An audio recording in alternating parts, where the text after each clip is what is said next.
नालागढ़ के तहत कांग्रेस पार्टी से प्रत्याशी बाबा हरदीप सिंह ने एक निजी होटल में पत्रकार वार्ता का आयोजन किया।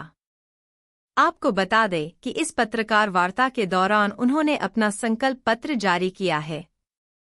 और इस बीच मीडिया से बातचीत करते उन्होंने कहा कि पूर्व मुख्यमंत्री जयराम ठाकुर उनके खिलाफ मीडिया में आकर गलत बयानबाजी कर रहे हैं और बिना तथ्य के उनके ऊपर 132 आपराधिक मामले दर्ज होने की बात कह रहे हैं और लोगों में भ्रम फैलाकर उनकी छवि को खराब करने की यहां पर कोशिश की जा रही है।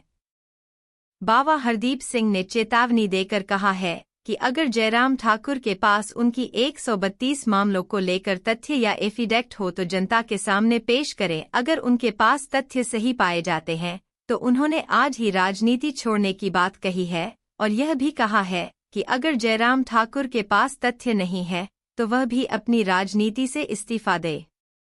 उन्होंने पूर्व मुख्यमंत्री जयराम ठाकुर को तथ्यों के आधार पर बात करने की नसीहत देते हुए कहा है कि जो भी आप बयानबाजी करते हैं पहले उसके तथ्य जांच ले, उसके बाद ही उनके खिलाफ प्रचार करें। उन्होंने कहा है कि जिसने भी 132 एफआईआर को लेकर उनके ऊपर आरोप लगाए हैं वह अपने वकील से सलाह लेकर उनके खिलाफ मानहानि का मामला भी दर्ज करवाएंगे ताकि आगे से किसी की भी छवि को कोई खराब नहीं कर सके।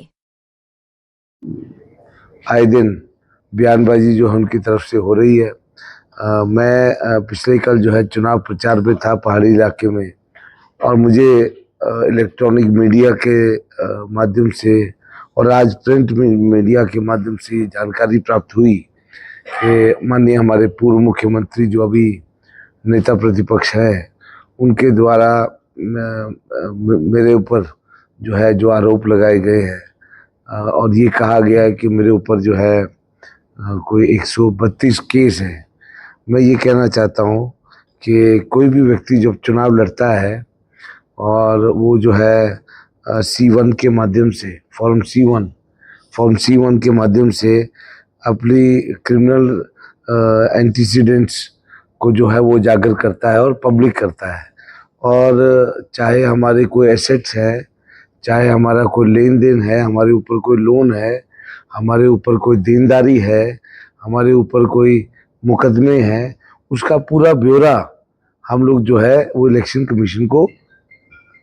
जो है वो देते हैं एंड विद ड्यू एफिडेविट हम लोग जो है अपना जो है एफिडेविट लगा के जो है उसे जो है वो C1 के माध्यम से फाइल करते हैं। जहाँ तक जिन केसेस की बात माननीय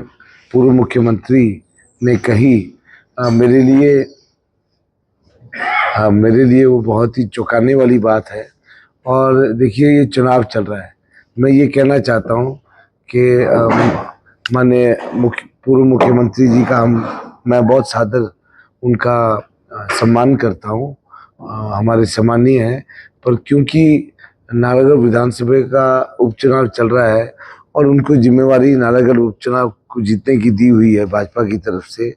खिचम कीच में जो है गलत बयानबाजी मैं समझता हूँ इनके द्वारा दी जा रही है। मैं माननीय हमारे पूर्व मुख्यमंत्री श्री जयराम ठाकुर जी को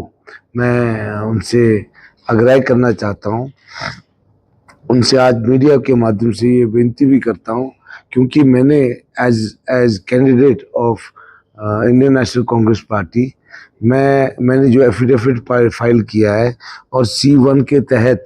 मैंने जो मेरे ऊपर जो क्रिमिनल केसेस की वो बात कर रहे हैं और जो मैंने एफिडेविट फाइल किया है उसके तहत सिर्फ 3 केसेस है जिसमें एक केस SDM की कोर्ट में है, वो 145 CRPC के तहत है और 145 के, और उसके अलावा 2 और केसेस हैं जो है एक 323 का मुकदमा है जो है वो पंचायत ट्रायल है, वैसे उसे कोर्ट में भेजा गया, और दूसरा जो है वो रोड जाम का मुकदमा है। इन 3 केसेस के अलावा अगर माननीय पूर्व मुख्यमंत्री जी एक भी केस मेरे ऊपर अगर कोई चल रहा है in any court of law तो मुझे वो बताएं और या तो वो एफिडेविट फाइल करें, मैंने तो कर ही रखा है। और मैं ये कहना चाहता हूँ कि मैं आज ही राजनीति से जो है इस्तीफा दे दूंगा या वो जो है वो इस्तीफा दे दें। इस तरीके का भ्रामक प्रचार करके मैं ये समझता हूँ लोगों को गुमराह करने का प्रयास कर रहे हैं। और मैं ये भी कहना चाहता हूँ कि क्योंकि ये चुनाव है और चुनाव के दौरान इस तरीके के आरोप प्रत्यारोप जो है कि मुंह से जो है वो अच्छे नहीं लगते और उनको जो है फैक्ट का बारे में जो है जानकारी होनी चाहिए। मुझे दुख ये है कि जो भी माननीय मुख्यमंत्री पूर्व मुख्यमंत्री जी को जो भी लिख के पार्टी के कार्यकर्ता देते हैं वो जो है उसे जो है वो सामने बोल देते हैं। पर मैं ये चाहता हूँ कि उनके जो कार्यकर्ता हैं फैक्ट और फिगर के आधार पे जो है वो अपना बयानबाजी करें, ये मैं कहना चाहता हूँ। इसके अलावा मैं ये भी कहना चाहता हूँ उनके